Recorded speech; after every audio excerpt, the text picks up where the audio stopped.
ലോകത്ത് പലയിടങ്ങളിലും പുനർജന്മത്തെ പറ്റിയ പുതിയ കഥകൾ ഉണ്ടായിട്ടുണ്ട്. എന്നാൽ ഇതിനെ എതിർക്കുന്നവരും വിശ്വസിക്കുന്നവരും ഉണ്ട്. നിങ്ങൾ എതിർക്കുന്നവരാണോ? എന്നാൽ ഈ വീഡിയോ ഫുള്ളായി കാണുക.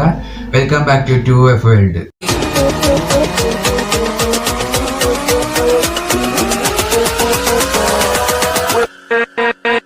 1926 ഡൽഹിയിൽ ശാന്തി ദേവി എന്ന കുട്ടി ജനിക്കുന്നു.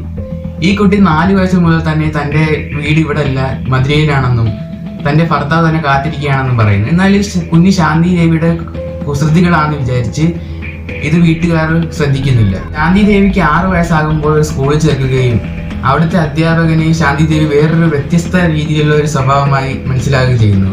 മുതിർന്ന ഒരു സ്ത്രീ പ്രവർത്തിക്കുന്ന സ്വഭാവങ്ങളിൽ എവിടെയാണ് ശാന്തി ദേവി കടന്നുപോയിക്കൊണ്ടിരിക്കുന്നത്. അതുകൊണ്ട് തന്നെ കൂടുതൽ സ്നേഹം ശാന്തി ദേവിയോട് അധ്യാപകനുണ്ടാകുന്നു. അപ്പൊ അധ്യാപകനോട് ശാന്തി ദേവി പറയുന്നു തന്റെ വീട് ഇവിടെ അല്ലെന്നും തന്റെ ഭർത്താവിന്റെ പേര് കേദാർനാഥ് ആണെന്നും തന്റെ പേര് ലുഗ്ഡി ദേവിയാണെന്നും താൻ തന്റെ ഇളയ കുട്ടിയെ പ്രസവിച്ച് 10 ദിവസങ്ങൾ കഴിഞ്ഞാണ് മരണപ്പെട്ടതെന്നും പറയുന്നു. ഇതിനോട് ഇൻട്രസ്റ്റ് തോന്നിയ അധ്യാപകൻ മധുരയിൽ പോവുകയും കേദാർനാഥ് എന്ന ഒരാളെ കണ്ടുപിടിക്കുകയും ചെയ്യുന്നു.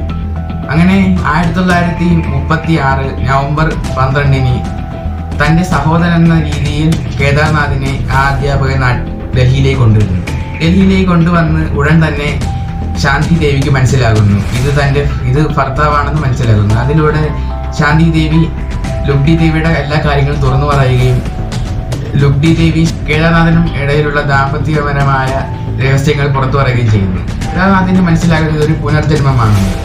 ശാന്തി ദേവി ചോദിക്കുന്നു പുതിയൊരു വിവാഹം കഴിക്കില്ല എന്ന് പറഞ്ഞിട്ട് പിന്നെ എന്തിനാണ് പുതിയ വിവാഹം കഴിക്കില്ലെന്ന് അങ്ങനെയുള്ള നിരവധി ചോദ്യങ്ങൾ ചോദിക്കുന്നു. പിന്നീട് ഇത് മാധ്യമങ്ങളിലൂടെ കണ്ട മഹാത്മാഗാന്ധി ഒരു 15 സംഘത്തെ നിയോഗിക്കുന്നു ഇത് റിപ്പോർട്ട് എഴുതാൻ വേണ്ടി. അങ്ങനെ 1936 നവംബർ 26 ശാന്തി ദേവിയുമായി ഈ 15 സംഘം മധുരയിലേക്ക് പോകുന്നു. മധുരയിൽ പോയി ഈ വീട്ടിലേക്കുള്ള വഴികളെല്ലാം ശാന്തി ദേവിക്ക് അറിയാമായിരുന്നു. അതുകൊണ്ട് ശാന്തി ദേവി ഇവരെ കൊണ്ടുപോയത്. താൻ അവിടെ ചെന്ന ശേഷം താൻ ഉപയോഗിച്ച വസ്ത്രങ്ങളും താൻ പണം ഒളിപ്പിച്ച സ്ഥലങ്ങളും കിണറും മറ്റു സാധനങ്ങളും കാണിച്ചു കൊടുക്കുന്നു.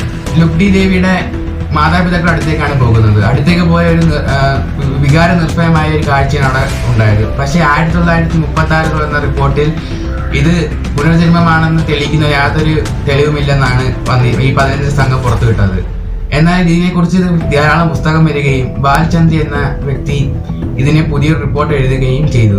അതിലൂടെ 15 സംഘത്തിലെ റിപ്പോർട്ട് തൂത്തെറിയുകയാണ്. ഇതിനെ തുടർന്ന് ധാരാളം പ്രശസ്തരായ ഗവേഷകർ ഈ കേസ് പഠിക്കുകയും ഇതൊരു പുനർജന്മമാണെന്ന് തെളിയിക്കുകയും ചെയ്തിരുന്നു.